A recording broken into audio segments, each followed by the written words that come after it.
All right.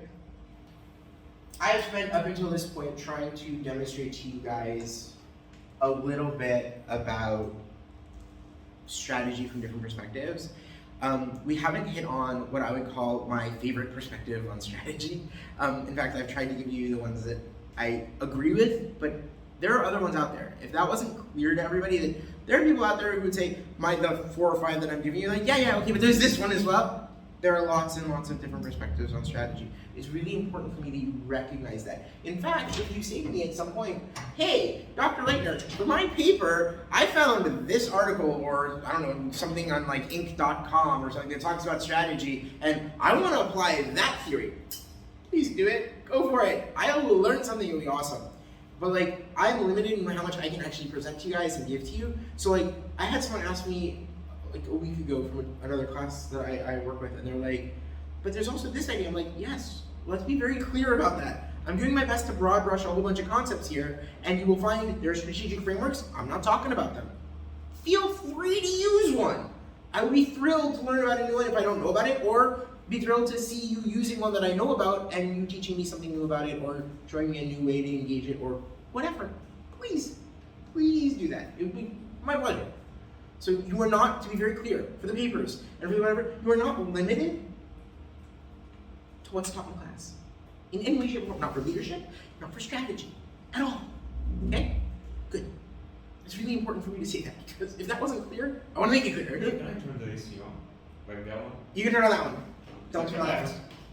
I don't know! You figure, you're now in charge of tech. You are now my tech guy. From now on, you're in charge of figuring this out. Good luck. Dan, you might first want to turn on those switches. Oh, I gotta turn off the lights. I don't know. Turn off the lights. Oh, you turn on both of these. What did you do? Those. Oh, goodness gracious, this is it's good. dark in here. Oh no, now you can't even see me. What are we gonna do? They can't. You can open the window a little bit. Can you open that window just a smidgen? Not even a lot. Just a smidgen will be fine. A little more. A little more. Ah, that's good. That's perfect. Anyone who wants to see me, it will be dark. It will be wonderful. It will be great. No, wrong one. 50% chance. It's 25 over there. You're gonna fry. Go for like 20. One more down. Who was it last week that trained it like? There. 35. Yeah, it was 35. It was pretty. It was, Okay. it was Okay. Katya. It was Katya. Was it Katya? Katya did this. We're good. Go ahead. It'll start in a second. No, it's in heat. Oh, right.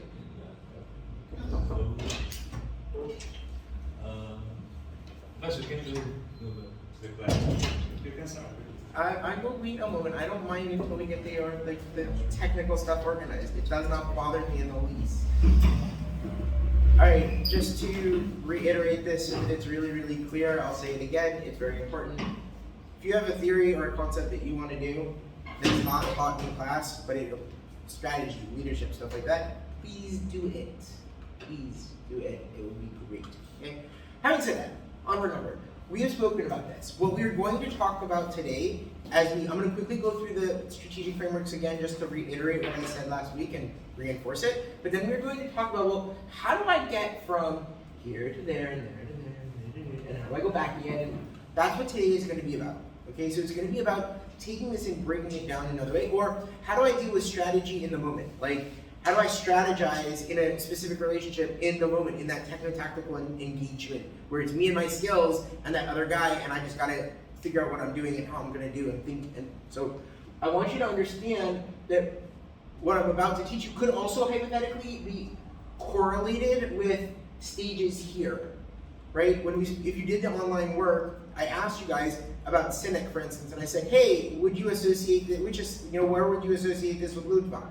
Where would you associate this level with Ludwig? Or there's a reason why I'm doing that, because there's an argument to be made for the idea that the processes we're going to talk about correlate to certain stages in this process if you are talking about them as creative process and not as strategic process. So here's the thing. You've got your creative process, then you've got your strategic process. Strategic processes, to my mind, are a 3-stage process, not 5.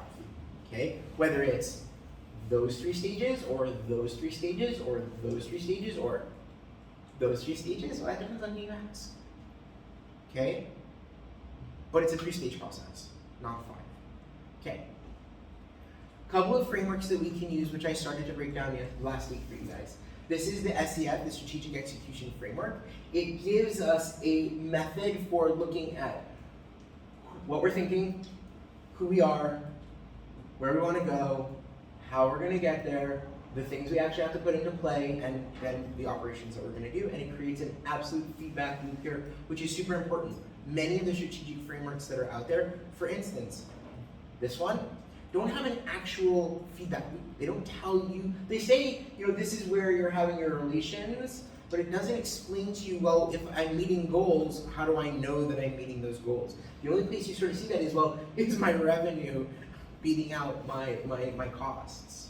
Does that make sense what I just said? But that's not a great feedback loop, because it doesn't tell you internally whether or not your teams who are over here or your key activities are meeting goals, are meeting key points and key objectives, KPIs for instance, right? Or objectives and key results if you're using the Google version. Okay, so it's really important to recognize this is a wonderful method. This is a great strategic framework for putting together that ideal type and understanding where you might be lacking or where you might need to add more emphasis and work. But what it doesn't do is tell you whether or not you're meeting goals or meeting objectives. This one sort of does, because it says here there's metrics. These metrics, KPIs, right, would be, oh look, our operations, are they doing what we want them to do? Not monetarily necessarily, but in actuality, are the teams who are doing these things doing the things that they're supposed to be doing? Are they meeting whatever goals we've set? Are major objectives in our projects and programs being developed properly and hit properly? Did that make sense what I just said? So it's important to recognize this flaw that may exist in some of the frameworks you're going to come across. Some of the frameworks don't have a feedback loop to it, which means you have to ask the question, well, how do we know if we're doing an okay job? How do I know if I'm doing an okay job? This is a really important thing in business. Like if you go into a business and you're working for them and they are not giving you a clear sense of a feedback loop, how you're going to know if you're doing a good job, you've got to ask that question. That's a super important question to ask, right? How do I know if I'm doing a good job? Like, is it just based on my gut reaction? Your gut reaction as my manager? What's the method to the madness? Okay?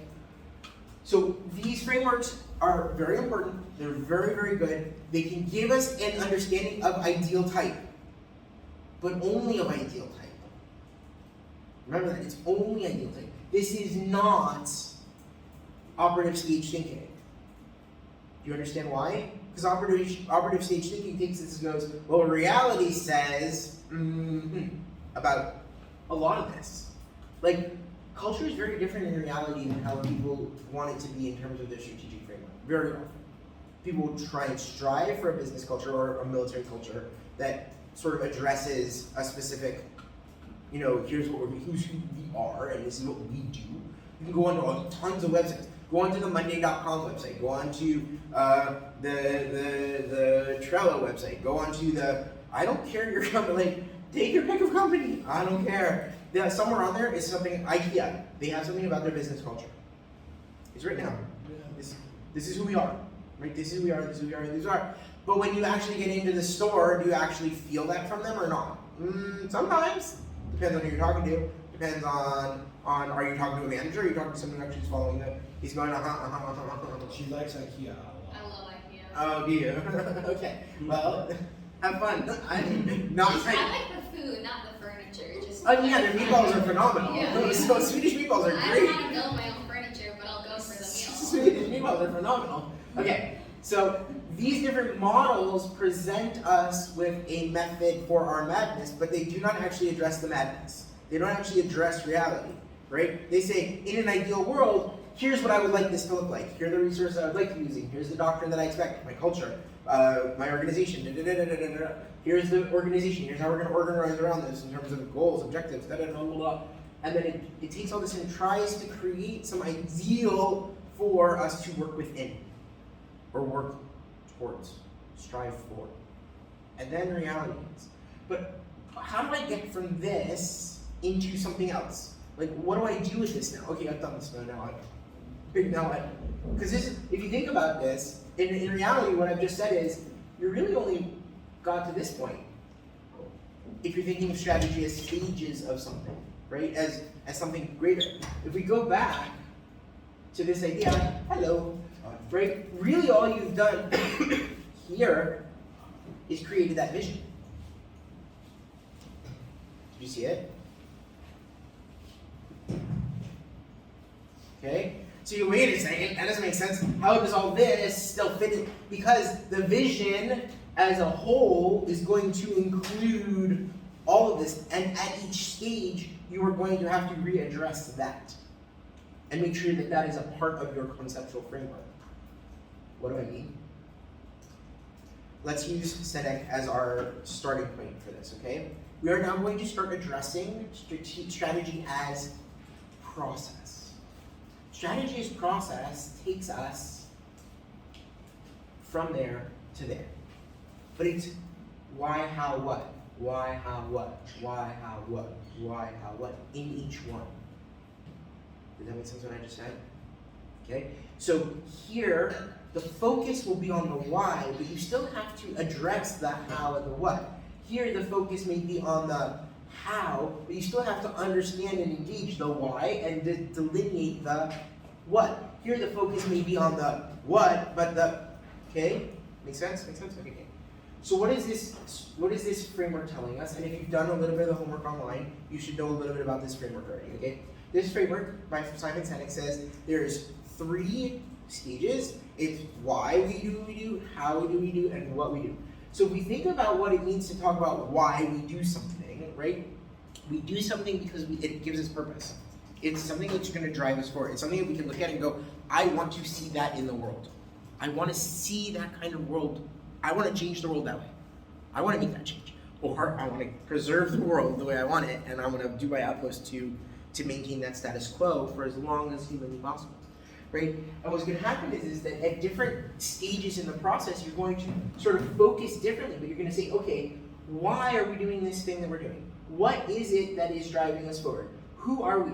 This thing right here aligns very much with the strategic stage, but it only helps us if we can then translate that for the next level down into, well, how do I expect you to act? Not how am I going to act? How do I expect you to act at the next stage in the process, right? So what we're going to see is as we move through, these processes are simply taking us through those 3 stages. Why are we doing what we're doing? How are we going to do it? And what are we going to do? So if we go to the SEF, for instance, right? If we go to the SEF, for instance, right? Same thing here. Why are we doing what we're doing? How are we going to do it? What are you going to do? You see it? Yeah? You see it?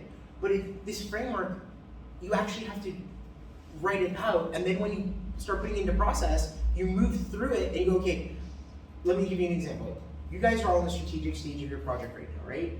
You're right now coming through this process and decide to talk about things like, how are we going to do this, right? Because you already have your general knowledge bank. You sort of got a clue what it is you're going to be doing. You're not 100% sure, you may still be working on it, but you're working either in the why section of your strategic stage or you're at your how stage. You're not even talking about what. You're not really going like, what are we going to do? It's like, that'll come in a little bit when you start deciding what operations you're going, what specific things you want to focus on in the next stage of the process. And you're going to say to yourselves, well, as we move from here to there, what is it that we want to do next? Right? But you're not there yet. Right now, you're still either gathering intelligence and analyzing that intelligence and creating your knowledge tree and putting it all together, and you haven't even started talking about how are we going to do this thing, like in an ideal world. Or you have started talking about how you're going to do it, but not yet decided, well, okay, so what's next? Now that we've done all that, what's next, right?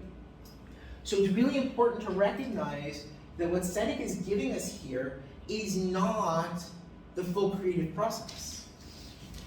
It's not. It's simply something that will take us through that process again and again and again as we come up with new challenges that we have to face. Why are we even addressing this concept? Why are you talking about, I don't know, the Maccabees when we're dealing with the other, some other period, for example? right? Or why are you talking about Masada when we decided that right now that's a why question, it's not a how question, it's not a what question. But in the operative stage, you're gonna talk about that. Like, someone's gonna be like, wait, I thought we were gonna do well, what about if we do and you go, wait, time out. No, that's not our purpose right now in this stage. That's not what's driving us now.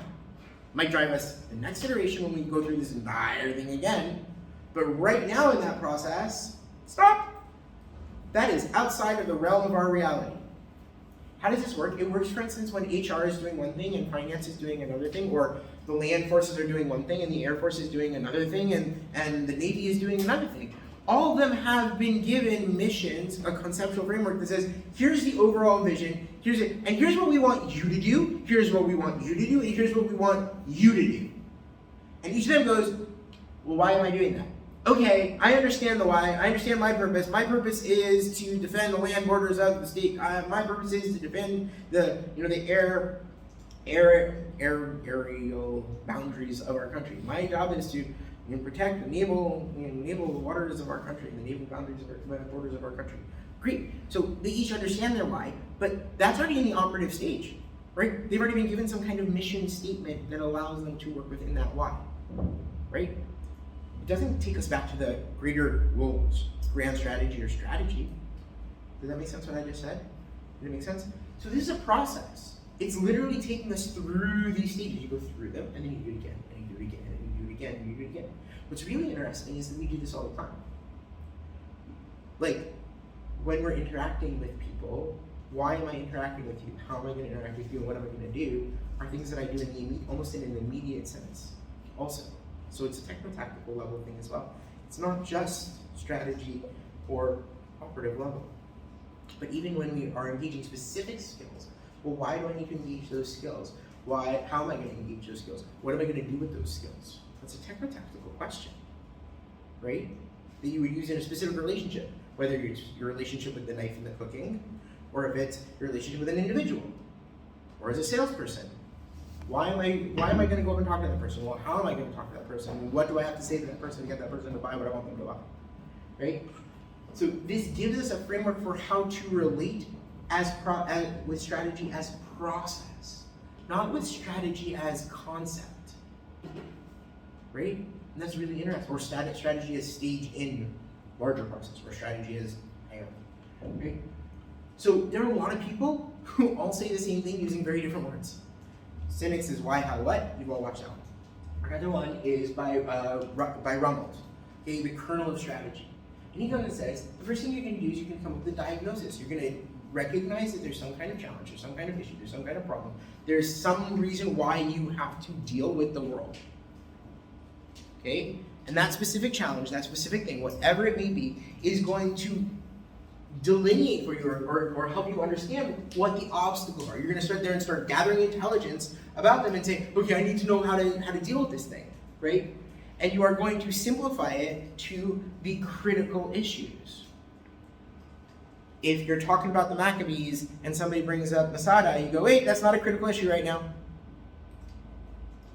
Right? If you are trying to figure out how to defend the southern border and someone goes, well, I think we should also, deal with something on the north. You go, oh, that's very nice, but right now our focus is here. Why are we talking about that? I mean, that might be important, but not to me, not here, not what we're dealing with. Okay? So we define our challenge, give specific obstacles, and then simplify the critical issues so that we can focus at each stage. Right? Now, at the strategic stage, this is going to look very different than it does at the techno-tactical stage. Or at the tactical stage. Even now, when you look at it, when you look at it from the strategic stage, I give you guys a project. Your boss comes and says, hey, you're in charge of this new thing we're doing. And you go, okay, that's a challenge. How do I deal with that, right? And you go, okay, well, let me see what the major objective, or what are the major obstacles that I'm going to be facing here, and what are the critical issues that I need to know about in order to deal with this thing, right? And you take those and you start breaking them down, and you create what you would consider to be the overall guiding policy if you're at the strategic level. But if your boss says, hey, go sell that, go up to that guy who just walked in and try and get him to buy the vacuum. that he's looking at. Same fundamental process, right? Different level or different stage in greater process, or different level of difficulty in terms of how much you have to be involved with thinking grand scale versus in the minutia, right? It's all about your thinking. It's not about, or it's about the nature of the challenge. It's not about, is it strategy or is it not? They're both strategy. They're both a strategic process. You see it? No, it's just a strategic process, but at different levels. Exactly, or not necessarily different levels, in different stages of, it can also be, it's important to recognize, because it's easy to see different levels if we're talking about like boss and like worker bee. 100%, like you got your manager, that's your operative level, right? And then you got your technicians, they're like your shift manager, and he's the guy who just told you, hey dude, you're the sales guy. Go sell the freaking thing, go do it, right? Because you're sitting there twiddling your thumbs. And he goes, okay, so you start defining the challenge, and you look at the guy and you start analyzing before you even step up to the person. You're already starting to analyze. Well, what's the challenge? I want to get him to buy something. Okay, well, what are the major obstacles I might be dealing with? It might be price, it might be that he's looking for a very specific thing. Let's find out. So what do? Ask questions. And you gather intelligence. Who do you have? From the person who you have to sell the thing to, right? And then you simply try and deal with, okay, what are the critical issues that are making it impossible for him to make the purchase? Then maybe you come up with a diagnosis of like guiding policy. Okay, if that's the case, then I'm going to come up with a guiding policy of, well, my overall approach in this case, listen, I understand how you think about this. Let me see if I can help you understand this better, right? And you're going to look at direct and constrained actions. You're going to look at how you can direct your actions and hopefully direct his actions. How do you do it? You set up constraints. Listen, based on what you said, I don't think you're looking for something like this or something like that. I think you're more looking for something like this. And, if I were to make a suggestion, you're directing action without actually telling him that you're directing action, right? Here's what you might need to do. Or here's some thoughts you might want to, here's some things you might, and then you give him coherent action. And you say, okay, great, so if this is what you're looking for, would you like me to take this over to the counter for you? Coherent action. Right? That's techno-tactical though. That's not strategic. Did you see it? Yeah? How does it look on the strategy side? On the strategy side, it's, okay, we're going to decide where we're going to open some new stores. Well, where is the places where right now we have a lot of demand and we don't have enough stores available or product available for people? What can we do to open up stores there? Or do we even want to? Or do we want to stores there, right? It's a whole diagnostic, and go through a whole diagnostic phase. What's the challenge? Well, if we want to improve our market share in Baltimore, right? Or in France, or in, Russia, or wherever, right? So if I want to open up my market share there, right? Or let's take another one. If I want to defend the Ukraine against Russia, which is a very real threat right now. There are 100,000 Russian soldiers on the Ukrainian border. So anyone who thinks that that's not a challenge that needs to be defined and addressed and dealt with, but it's a strategic challenge. It's not an operative one yet, right? It's a strategic challenge because you have to set your ideals. Okay, if that's the challenge, there are 100,000 soldiers on the border, and I want to make sure that my country is able to deal with that. Well, what are the major obstacles? Wow! 100,000 people is a lot of soldiers. Do I have enough soldiers to deal with that? What might I need to do in order to get more soldiers? How am I going to do that? What are the critical issues? Well, make sure people are trained, to make people have ammunition, to make sure people are, right? I watched a really, really interesting video clip about this topic 2 days ago, about Ukrainian people's militia and how people are now getting together and bringing their hunting rifles and training in order to be able to defend Ukraine against a possible Russian invasion. They are not doing that of their own free will. They are doing that because the Russian government the Ukrainian government has delineated as one of the major obstacles the fact that they don't have enough manpower and they need people who can shoot. Right? So what are they saying? Okay, well, that's a critical issue. How do I solve that? How do we do it? You create a guiding policy. The overall approach is we are going to create people's militias. We're going to train those people's militias. We're going to make sure that they understand how to work. We understand how they work in this kind of environment, in that kind of environment. We're going to direct and constrain their action. They may not do this of their own free will. If you want to do this, you have to do it with our approval. You have to work with us on this. You have to have our people training you how to do it. We need to know that you're all on the same page. We all speak the same language, so we're all like not just Ukrainian language, like actual like military language. Like when you say left and I say left, we're talking the same thing. Because somehow I say left and somehow we go that way. Right? And how to manage and engage that challenge. How are we going to deal with this challenge? Well, one of the ways we're going to deal with it is by creating a people's militia. Another way we're going to deal with it is by calling the United States and going, help! Right?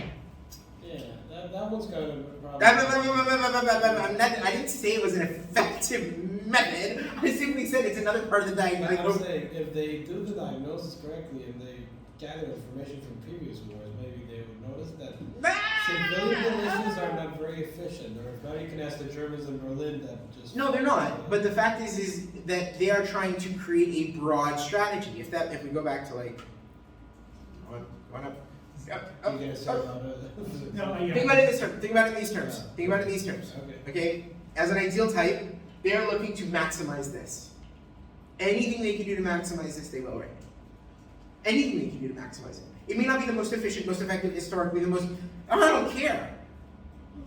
At least it gives me something. I didn't know it was that boring. You're totally good, don't worry. Right? It's all about maximizing this right now. They need to maximize resources. They don't have a choice. Also, And they're doing it. Well, they're doing it based on a very specific doctrine. They're saying, if you want to be part of our resources, you have to apply our doctrine. Go. yeah, and also it has to be. It also goes with their vision. That means there is no ways that Ukraine can defeat Russia, no matter what. Yeah. If Russia really is set on what the vision is to make it as costly as possible. That's the idea. So what we're saying is, if I can make it cost them too much, or there's going to be so much loss of life that it won't be worth their while to have done this, right? If most of the Ukrainians die along the way, it's not really worthwhile for Russia. And if most of those people are fighting them along the way, it makes it just like, what, I'm going to get pop shots at me like as I'm driving down the street on a regular basis? Doesn't make it very much fun to do this, right? Then it might mitigate the possibility that they'll actually invade. Might. I'm not saying, well, said might, right? But it's all about balancing this based on that, right? And they're looking to this. Ideally, this is an ideal type, right? We're talking like strategically now. Ideally, they're doing it. So operatively, what are they doing? They're trying to maximize this at the operative stage, which is where they're at this point. Let's be really clear. Ukraine, if we're talking about the relationship between the Ukraine and Russia, Ukraine right now is at the operative stage of this engagement. They already have strategy. They've already said it. They know who their allies are. They've already gone through vision. They know what they would like to see. In an ideal world, they will get all the backing they want from themselves or from allies, giving them the resources they need. They've set a doctrine of what it is they expect of their people, of their soldiers, of their friends, of their allies, of themselves, right? They are now organizing around very clear key objectives that they would like to see. Russia cannot cross this. Here's the line in the sand. Russia doesn't cross this line. And if they do, here are the consequences. Here's what I expect us to control and command of that engagement. Here's where we're going to be taking lots of chances, and it's okay because we know that this might mean opportunity, but it's going to be a lot of chances. And here are the operations we're going to put into play if and when this happens.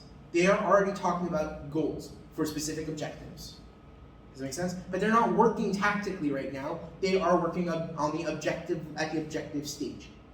But they've got a vision. That vision includes the continued independence of Ukraine. Right?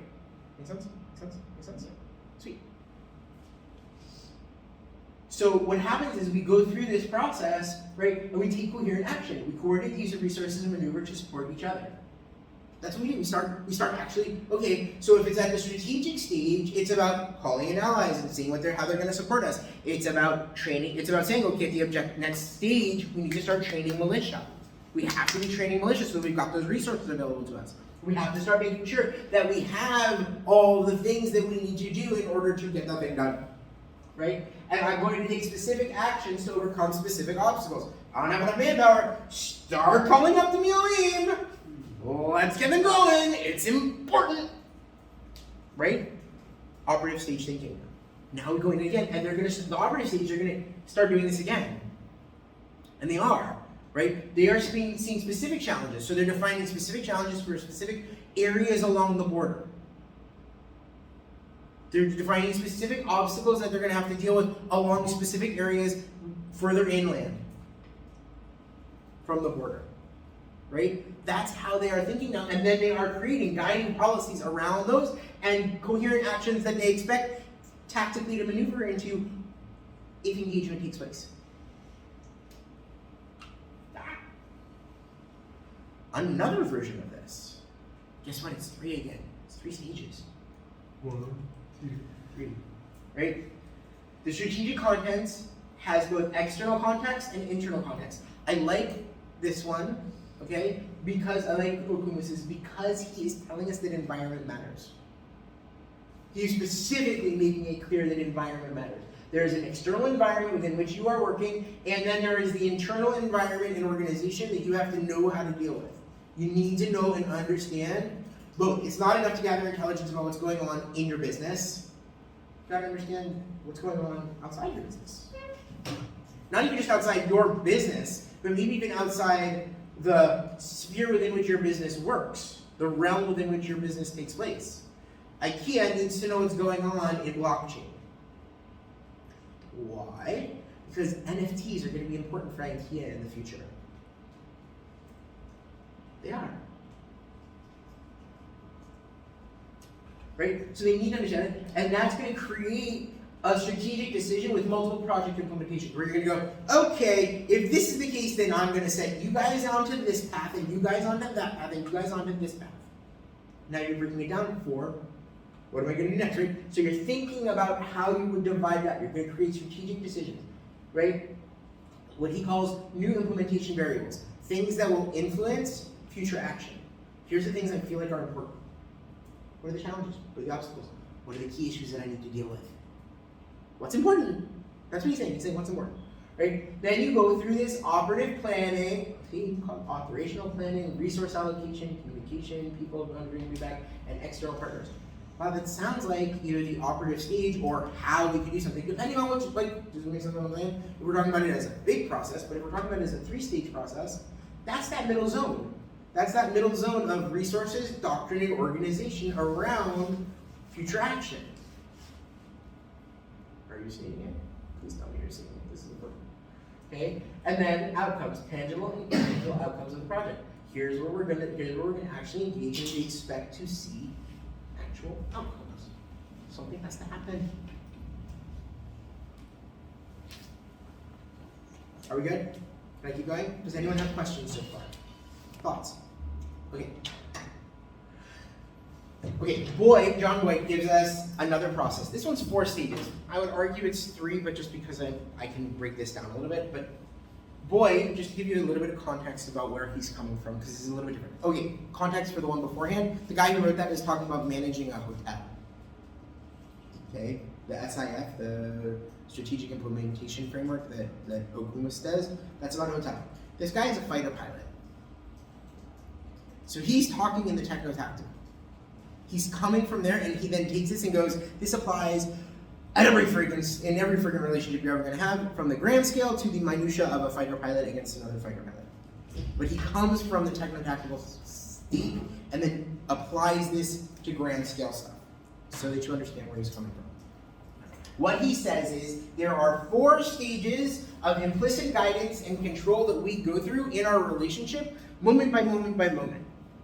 As a fighter pilot, I can tell you I'm doing this and then this and then this and this and then and that's what's guiding my hands as I and my feet as I fly my plane. And he tells us what they are. He says the first one is the necessity to observe events. I need to understand the unfolding of events. I need to give context. I need to be able to give context to it, but in order to do that, I have to understand, well, how's my environment responding to what's going on outside of it? So he would say, I can see the plane going this way. Well, if the plane's going that way, if my enemy plane's going that way, oh well, or if I've gone like this and I've come up behind him, how is my opponent responding to my action? Right? What are the events that are unfolding as a result of my actions? I go like this, he goes like that. Okay, well if he goes like that, well now let's orient around that. I know that if he does like that, then I can go like this. Right? So he's giving us a mental model. He says you create a mental model, and you are going to create that mental model based on what you know, your own experiences, on how you think that's going to impact future events, how your culture and the resources you have available, your expertise, how you analyze things, and how you incorporate that new information. Let's take it down to the salesman for a minute, right? Salesman gets told by his boss, go sell the vacuum, right? And he goes, okay, so he approaches and he's looking to see how the customer is going to respond, right? Hi, can I help you out today? No, thank you. No, thank you. Okay, well, just great, no problem. And then he backs away and the manager's pissed, right? What? Then he said everything help. Okay, so you can be a nudge, right? So at that point, you're already talking about how you orient around them, no thank you. Have you ever had a salesperson who orients around no thank you and just walks away? I've had a few. Most of them don't, right? They might linger. They're lingering. And what are they doing? They're gathering intelligence. Look at what you're looking at. Oh, I see that you're interested in a couple of those. Did you know that? Da da da da da. And you are ready to smack me in the face, but in reality, you won't, right? Because you're a nice guy. So you might say something like, I'm simply browsing. I'll approach you when great. And now what has he done? He's now created an environment where he's essentially shut me off in the relationship, right? But if you go, oh, you know, I'm actually looking for a vacuum that will do this. I have a pet at home and there's hair everywhere. Do you have a pet? No, but I'm looking for a vacuum cleaner which will remember the outline of the apartment. Okay, great. So you're looking for a robot that will, oh, great. Well, you know, there's a couple of different versions that we've got here. Let me show you what we have.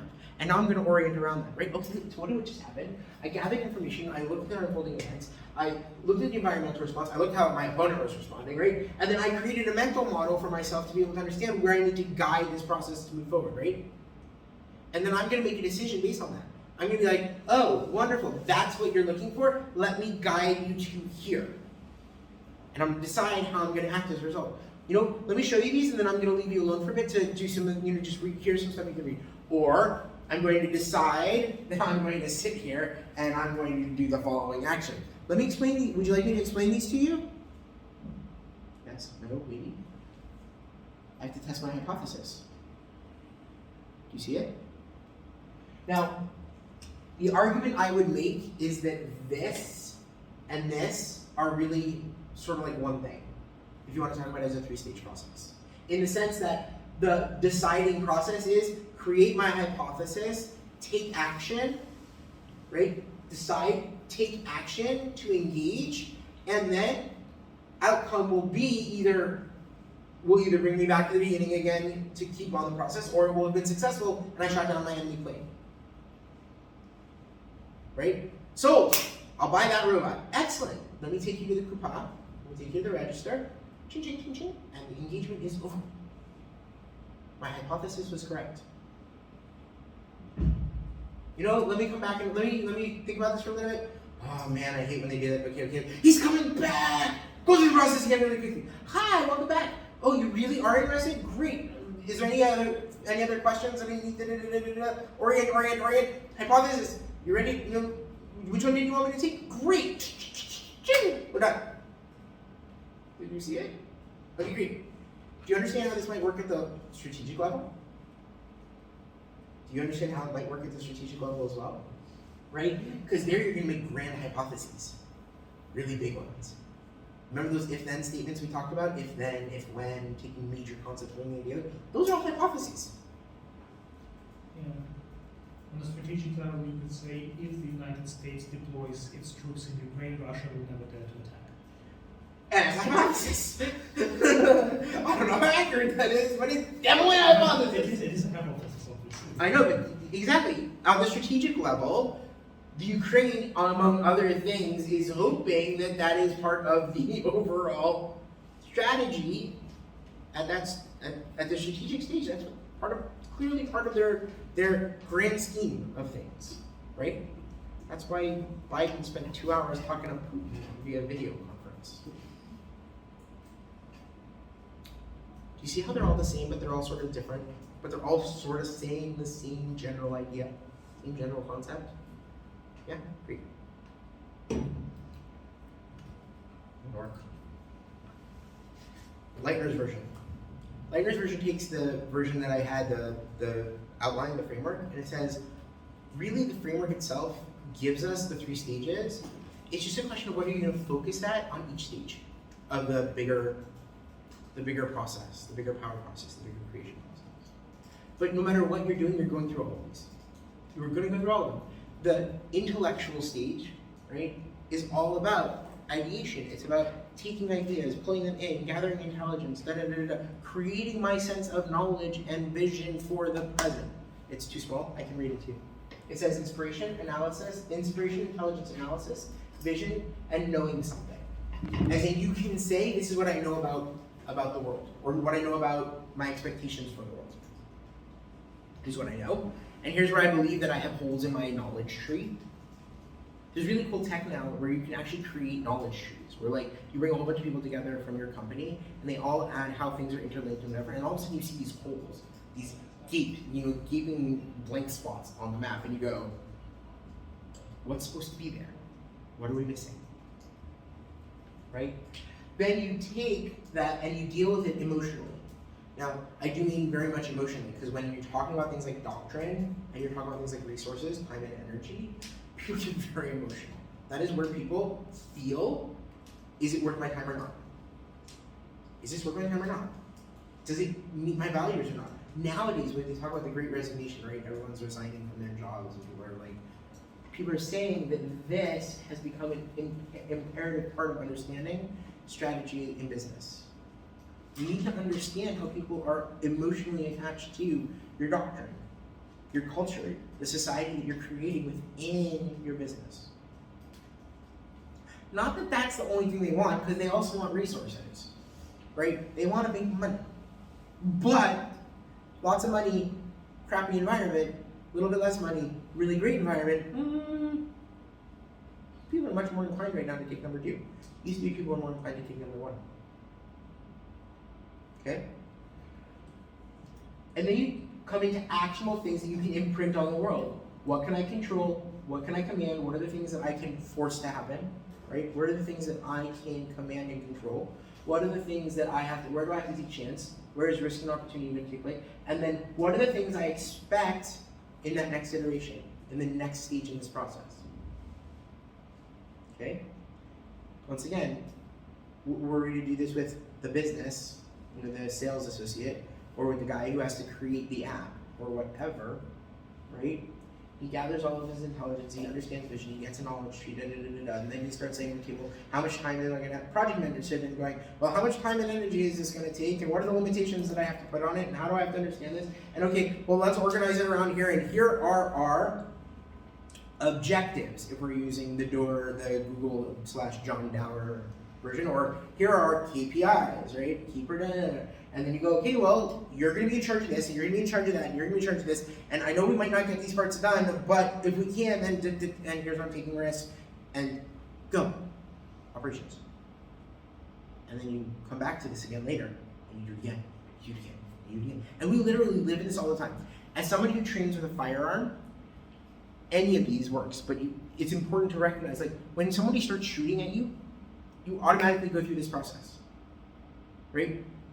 Oh, there's gunfire. Wait, is it directed in my general direction? Oh, I need to respond to that. Okay, well, what resources do I have available? Where is the closest place to hide, right? And you immediately start examining your environment in order to make those decisions, and it starts with your heart start going.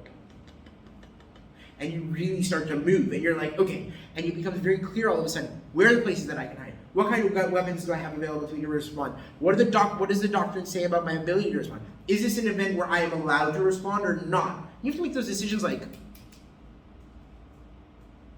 if you make the wrong one, you're not just going to jail. I mean, it could be really bad. You can hurt people. Like, going to jail, melee, you can hurt people who shouldn't be hurt. It's something I don't think anyone ever wants to have happen. And then you start acting, you take actionable steps to imprint your will on the world. Take out my gun and fire or not? Move out of my hiding position or not? Advance, retreat. Okay? So what I'm saying is that this process, we live in it. You live it with your parents. You live with your parents all the time. Your parents say something to you, and it hits you, and somehow it falls in your knowledge tree, and something they said rubs you the wrong way. Honey, can you please set the table? I don't want to set the table. That's my son. Okay? And why is he doing it? Because it's an emotional thing. Now I'm taking away from his time and resources. I'm demanding he use time and resources for something he doesn't want. He doesn't want to use it for that. He's got much better things to do, like play on his Nintendo. Same thing. Just a different relationship. Did it make sense? Sweet. So here's the thing. Each of these has a feedback loop. All of these, if you think about them, they're all feedback loop oriented. Every single one of the processes I've just shown you is all about this idea that you can come back to that beginning stage again and again and again and again. And in each stage of the process, you're going to get hit with it again.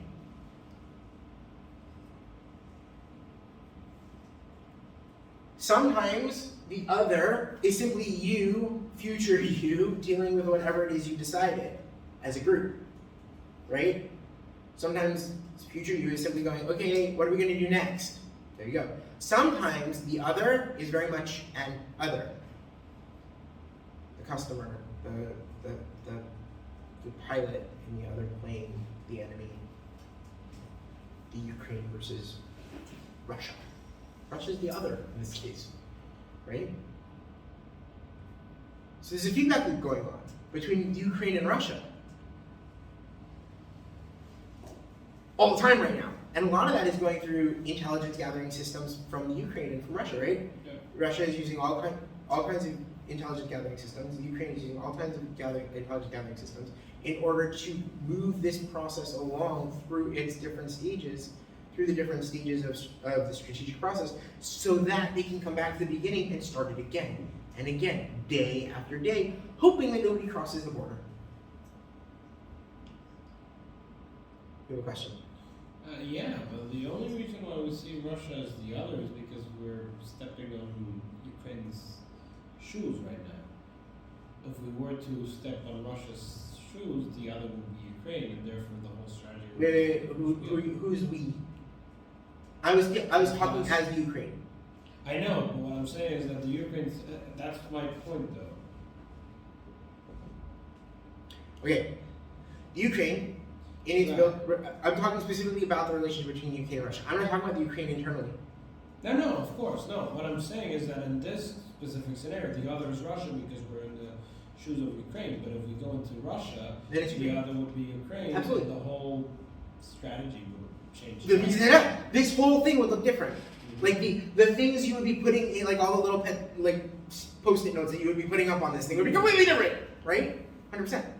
Because overall, even though they have a higher number, there's other factors that Russia definitely has to consider before doing it. Yeah, so the intelligence they're going to gather is going to include things like, well, what's the United States liable to do in this situation? What's China going to do?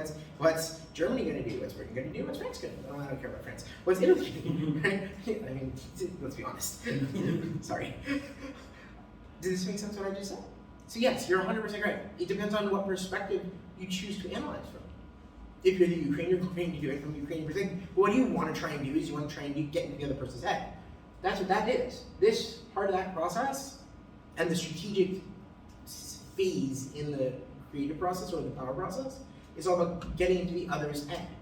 That's why probably playing devil's advocate would be very strategic. Devil's at A/B processes where you go, well, what are our different options here? Well, what about option A? What about what's option B? What's option Z? You know, like, how many different options can I get here? How do I figure out which ones of these options are good? And you keep asking the question, well, why is that important? Why is that important? Why is that important? Why is that important? You keep asking that question over and over and over again because you try and eliminate all the dead wood that's going to make it impossible for you to do what you want to do, and you try and focus on the things that are truly critical issues that you can address. Or if you can't address them, that you can at least belay them enough so that they don't impact your perspective and your strategy over the long term.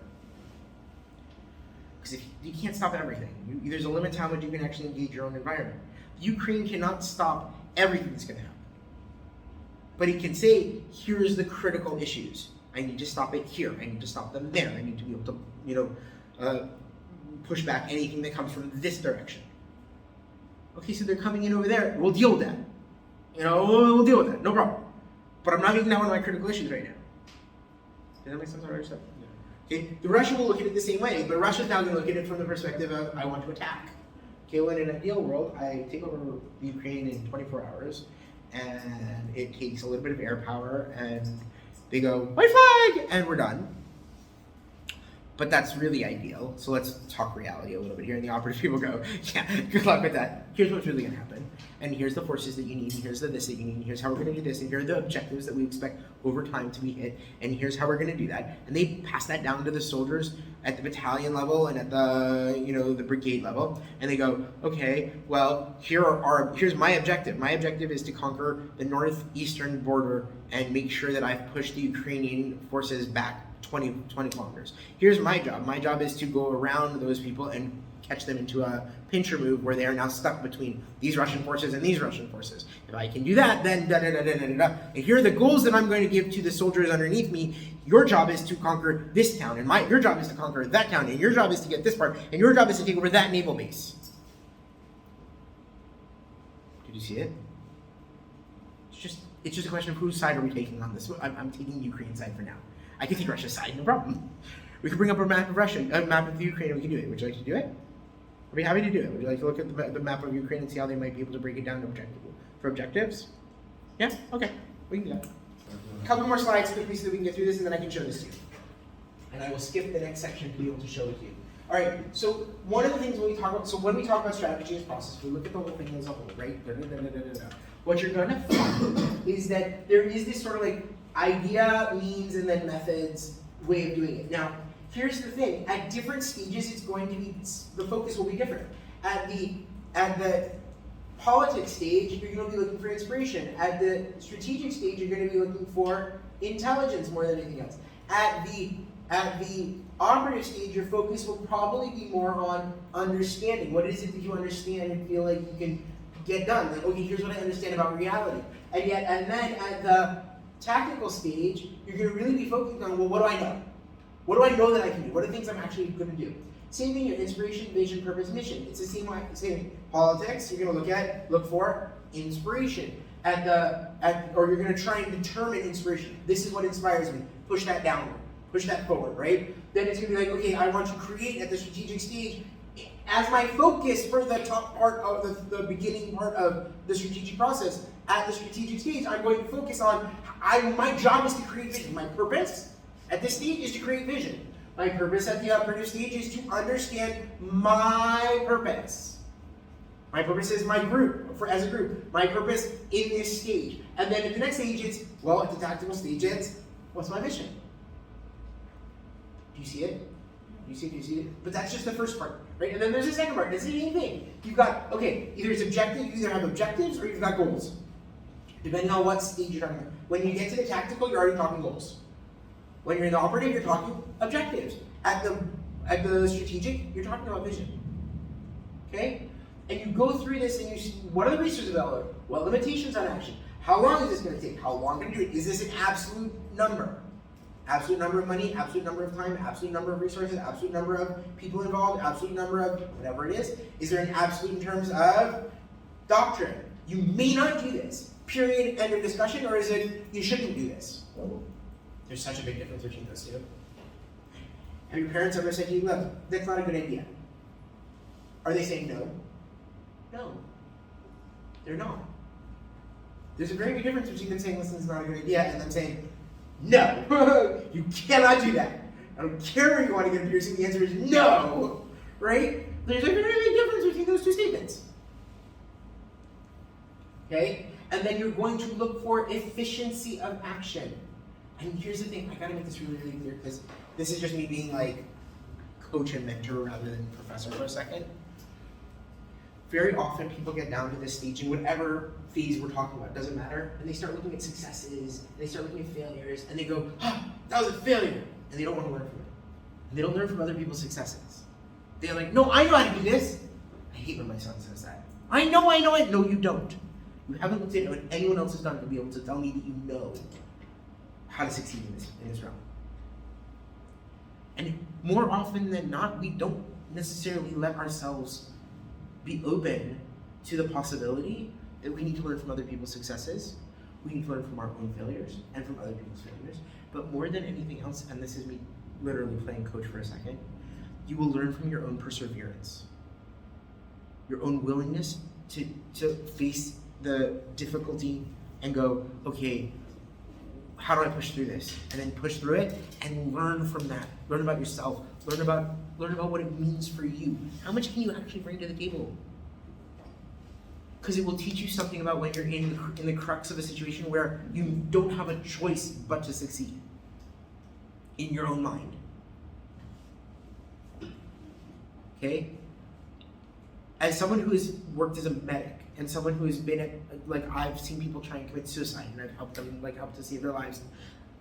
I cannot tell you how much perseverance is the crux to understanding the actionable stage. At any of these levels, at any of them. The willingness to keep going on in the face of adversity. Strategically, Ukraine right now has to seek perseverance. They have to seek deep down inside themselves the willingness to continue on, despite the fact that they are under threat. They're not even being attacked yet. They could literally give up tomorrow. It would end the discussion. There'd be no war. The likelihood that Ukrainians would die is very little. They have to want to persevere. They have to want to push through. Okay? This is so true in life. You will find yourselves faced time and time and time again with strategic obstacles that you are feeling like you're banging your head up against the wall, or you feel like you are not going to be able to do this. And the only thing that's going to help you is the willingness to dig deep and go, I have to take action. I have to. I can't rely on someone else doing it. I can't just learn from someone else's successes and say, oh, that's what I'm going to do. I have to take action. Whether I succeed or fail, I have to be willing to take this action. Okay? Super important life lesson. Great. I'm going to skip for a minute because you asked a question which I really want to do surprise, but we're going to skip it. And we're going to go to here. We're going to come back to this, but I want to make a point about it. Okay? Is it this one? This one? Come on. Yeah.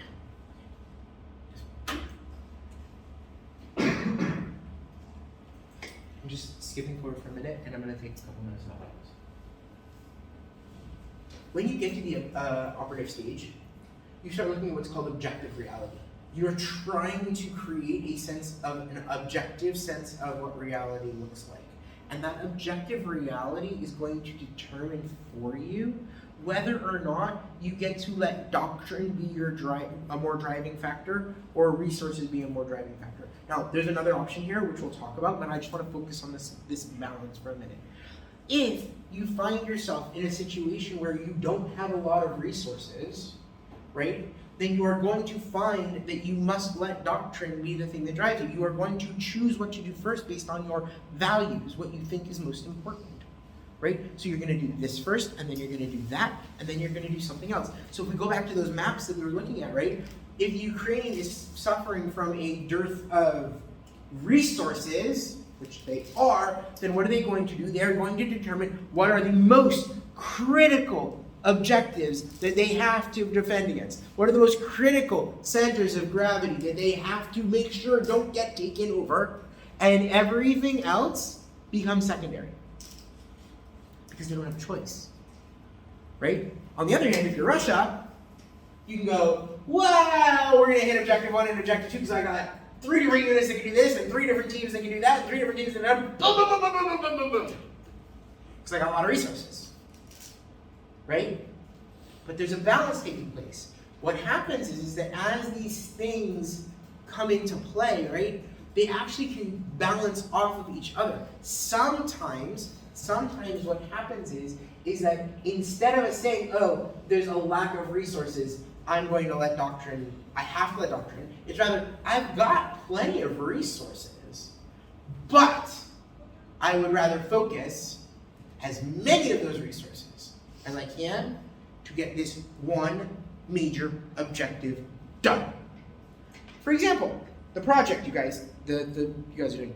You could, hypothetically, you two do one, and you two do another one, or the project that you're doing. You can say, you guys are going to be doing the documentary part, and you guys are going to be doing this, and you guys are going to be doing that, and each person's doing their own objective. Or you can say, we are all focused on the research essay, and the documentary part of it is the thing that's going to happen till Kadeh, just as we're going along, everyone's just going to whip out their phones and sort of do it, but it's not the major focus. You have to decide how you're doing this. This is a major strategic decision. This is determined by the strategic stage, and it dictates how the operative stage thinks. Do you see it? The strategic stage will give you the essence of this. This, the operative stage decides. The operative stage decides this balance, and it will set objectives based on this balance.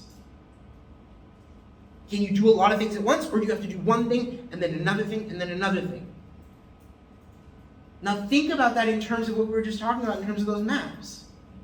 Israel has limited resources on some level. They have to decide what are the major objectives. But at the same time, Israel would like, as much as humanly possible, to try and do this within the limitations that are set by doctrine. Sorry, let me rephrase that. Within the limitations that are set by limited resources. They want to try and do this as much as they can. This is what will dictate it. Doctrine will dictate that for them. So they're going to go, okay, here are the three major objectives.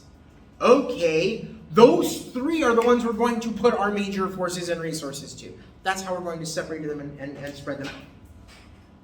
It's not just going to be 1 and then 2 and then 3. It's going to be, here's 1, 2, 3, and there's 4, 5, 6, and there's 7, 8, 9. 1, 2, 3 are the most important ones. Get those done. Okay? That's operative level thinking. That's operative staging. This is what middle management does, and it sucks. I hate to break the news, you guys being in middle management. It's the worst position in the freaking world because you have to do this on a regular basis. These are the majors and the colonels. The lieutenant colonels, to be really known. These are the lieutenant colonels and the majors. These are the guys who are like, I need more resources! We need more resources! Give us more resources, please! And they go, no.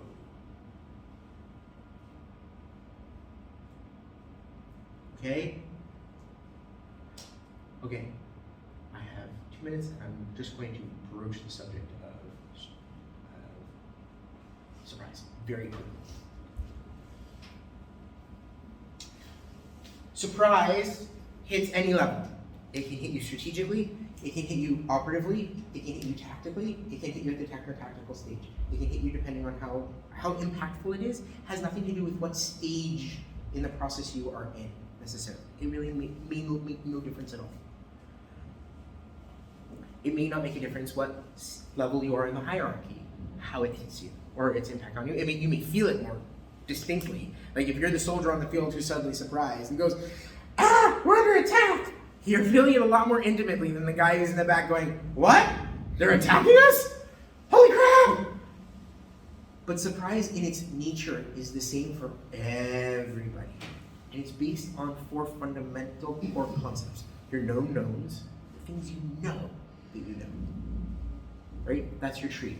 That's your knowledge tree. Your known unknowns, those are the ones when you look at your knowledge tree, you go, oh, there's a gap. I know I've got a gap there. I need to maybe tap into that intelligence. Your unknown knowns, the things you aren't even aware that you know. You may think you have a knowledge tree that's full, and then you find out, wow, I actually had that information, and I didn't even know I had it. And then your unknown unknowns. Okay? For the most part, that's where surprise takes place. Somewhere between the things that you don't know you knew and the things that you didn't even know you didn't know. For the most part. I'm not saying that you might not have had something you knew that you didn't know and it surprised you a little bit. The kind of surprise is going to be very different though than the things that you didn't know that you knew and all of a sudden. For example, Pearl Harbor. When you go back and read Wallstetter's books on Pearl Harbor, one thing becomes eminently clear. The United States had the information. They had the intelligence. They knew in the sense that they had the access to the data. Their problem was that they were not successful in interpreting that data effectively. Right? It was an unknown known. They didn't even know they knew it. They had the information. They didn't know what it meant. And as a result, Pearl Harbor happens. Huge surprise. Okay, 1973. There was a lot of intelligence that was going, boop, there's going to be an attack. Hello? There are even people in the intelligence community going, we think there's going to be an attack, people. Right? And they didn't know what they didn't know that there were unknown knowns. Like, people were, that information wasn't getting to the decision makers in an effective manner. So they didn't know that they didn't know. Or they didn't know that they knew that the military knew. Does that make sense? And surprise happens. This happens to us all the time. Surprise parties. You know that you have a birthday.